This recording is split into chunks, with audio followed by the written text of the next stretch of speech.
to share with you guys something that I have been wanting to do for a really long time, and that's avocado dyeing wool.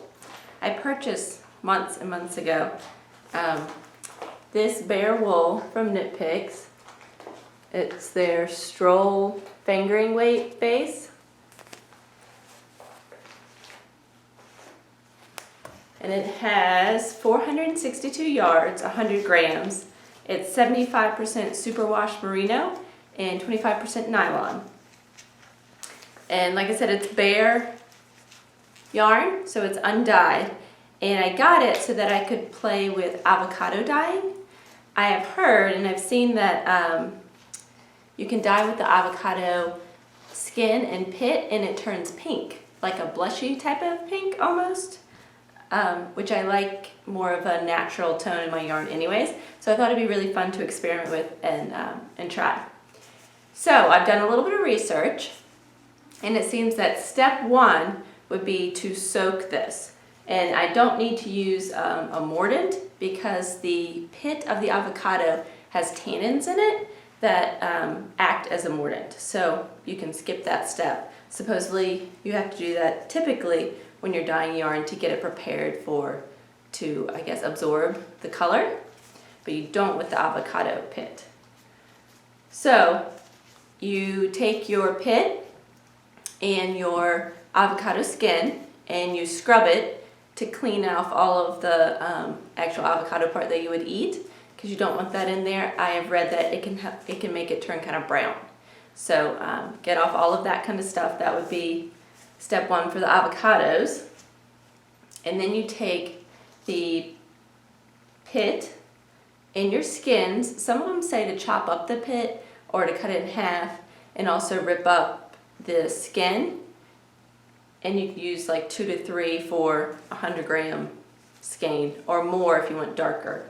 But I don't know if I will actually chop it up or not. So you boil those in a large pot. The pot has to be big enough so that whatever you're dyeing can freely move around in there with lots of room. So you don't want to squish a lot of stuff in there. So it says that you will low simmer the pit and the skins in the water for 20 to 40 minutes until you see a nice deep pink to maroon color, it says. And after that you will immerse what you're dyeing, for me it will be the yarn, into the pot and just let it steep there until it's cooled.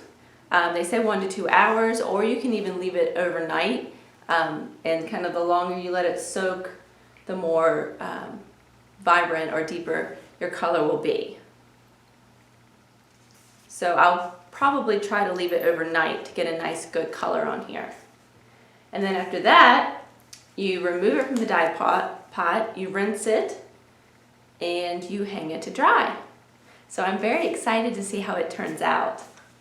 I have a few avocado pits and skins that I have frozen. They say you can either dry them or freeze them to use for later. Or of course you can use fresh ones as well. So I will try to get as many as I can in my pot and simmer it, and then put my stuff in and see what comes out. I can't wait. This is my first time ever dyeing anything, especially ever dyeing yarn, and definitely my first time ever using a natural dye method like avocados. So I am super excited to see how the green of the avocado skin turns into a pink. So I will put all of my research links down below, so you can also check those out if you want. And I will show you what I come up with. Okay, these are my frozen avocado skins in pits. I think it's like 3 worth.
avocado dyeing and it's all dry. This did not turn out pink. It turned out more of an apricot color. You can see a little bit of I guess a pink hue to it compared to like my shirt, but it's definitely not pink. I would call this apricot.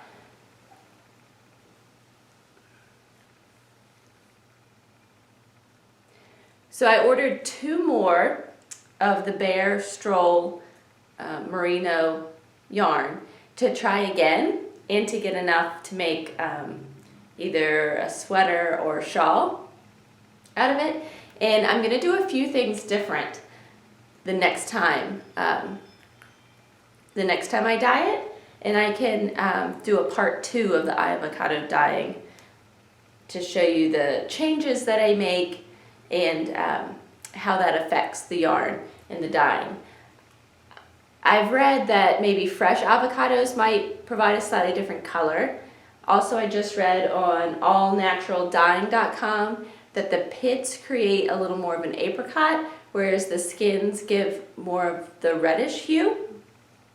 So I'm going to try maybe 1 pit next time and more of the skins.